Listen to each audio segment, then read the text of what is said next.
I'm Byron McCormick, Executive Director of General Motors Fuel Cell Activities. Byron, tell us a little bit about this, I guess you could call it a vehicle behind us. It certainly is. This is the skateboard that underlies the sequel vehicle. It's like we had in the autonomy in the high-wire vehicle. And let me give you a quick tour of this, and then you can see how it applies to the vehicle. Our goal here is to be able to use hydrogen with a fuel cell, zero-emission vehicle, hydrogen-powered, moving away from petroleum as the fuel.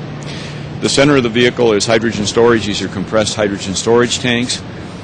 The light green element there is the fuel cell stack.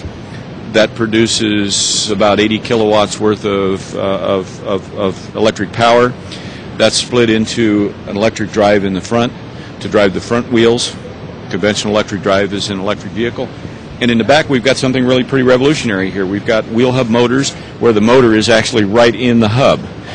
The beauty of this technology is that we can now control the force on each tire independently, and we can do it instantaneously. It makes the car safer.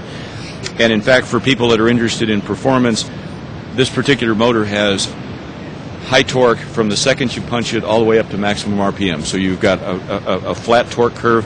This car will just kind of keep accelerating very, very smoothly. Key element to the technology, both in terms of safety and in terms of performance. The other element of this is that now that we've put everything in the skateboard, the center of gravity is low, so the car is very stable, feels very good. And additionally, our designers have got all of that freedom to design cars that people want, the style that people want, the performance people want, the utility people want. And at the end of the day, if we're going to move to sustainable energy, move away from petroleum, move to an environment where we just have zero emission, we've got to sell millions of these things. So that design flexibility is key to it, because people buy cars, yes, for transportation, but they also buy them because they feel good about them and how they feel and what they do with them. And so now we've got a lot of freedom for our designers to be able to do that. That's the heart of the matter, and that's why we think this is going to be the revolutionary vehicle of the future. You can build different body styles, obviously, for this vehicle, unlike any other vehicle. Are they interchangeable? Is this something that theoretically you could take one off and put another one on?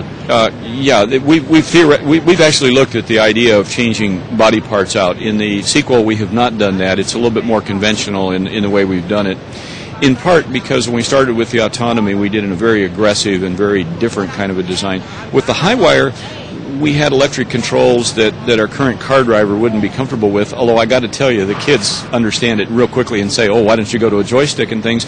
So in the sequel, while we're moving the technology forward in terms of its performance and getting down the cost curve and all those kind of things, we've kind of taken a step backwards and made the car a lot more conventional. As soon as on the sequel, in fact, we have a hood that looks like there's an engine under there. In fact, what's under there is an air conditioner and all the stuff that's usually under the dashboard, and all the real working parts are here. The thing about this vehicle is, rather than what we did with the autonomy and high-wire, we've kind of moved it into the domain of things that people would really recognize today. And so when you first look at it, it looks like a conventional SUV, but there's a lot of things that are different. You've already seen the skateboard, and you understand that it's very different underneath.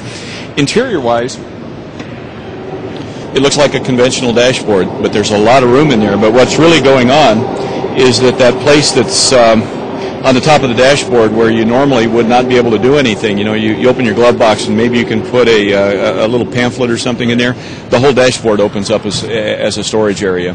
Fact is, there's nothing under there, but except the airbags. Right. And in fact, what we did is moved everything that was in the dashboard up under the hood of the vehicle, because now we don't have anything under the hood of the vehicle.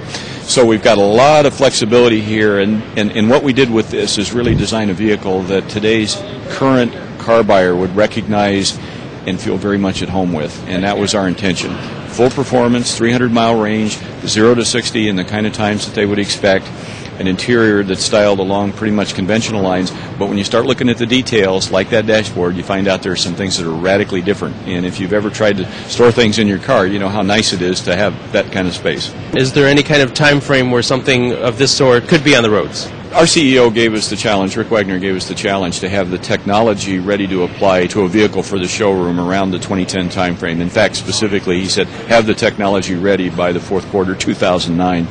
What we have to do now is start to work with governments to worry about how we roll out the hydrogen infrastructure and start thinking about how we will design these vehicles. But if you'll notice, this is a full performance vehicle, and so we're really getting quite confident about the performance of the technology. Now we're working with a supply base to bring the cost of the materials down, to get experience out on the highway, to find out what we need to do to make it rugged, durable, reliable,